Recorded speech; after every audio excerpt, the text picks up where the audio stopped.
નમસ્કાર મિત્રો, આ છે અમારા રામજી બાપા જે સિંહોરમાં પંછી ઘર ચલાવે છે, કૂતરાઓને રોટલા નાખે છે, ગાયોને પણ ઘાસચારો નાખે છે અને 88 વર્ષની રામજી બાપાની ઉંમર છે.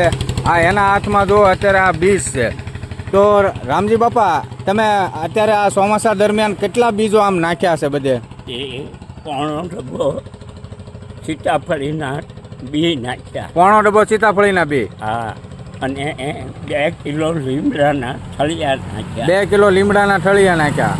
અને 2 ખોબા બિલ્લીના બી નાખ્યા. અને 2 ખોબા બિલ્લીના બીજ દાદાએ આમ આ જે ગાવચરણ છે, ડુંગર વિસ્તાર છે, એમાં નાખ્યા છે. અને આટલું પર્યાવરણનું કામ કરે છે, પશુ પંખીઓ માટે કામ કરે છે. એક ખોબું ભરીને ઉમરાના બી નાખ્યા. અને 1 ખોબો ભરીને ઉમરાના બી નાખ્યા છે. તમે વિચાર કરો, દાદા 88 વર્ષની ઉંમરે પ્રકૃતિ માટે કેટલું કામ કરે છે. આપણી જેવા યુવાનોને દાદા પાસેથી કંઈક શીખવું જોઈએ. આ છે મિત્રો અમારા સિંહોરમાં રામજી બાપા, અને સરસ મજાનું શિક્ષક હતા દાદા. અને પહેલેથી કેટલા વર્ષથી કામ કરો રામજી બાપા? 46 વર્ષ. અને રોજ સવારે પ્રભાત ફેરી 47 વર્ષ થાય કાઢે છે. પછી ગરીબ માણસોને અનાજ દેવાની પ્રવૃત્તિ 40 વર્ષ થાય. અને ગરીબ માણસોને અનાજ આપવાની પ્રવૃત્તિઓ 40 વર્ષ થાય.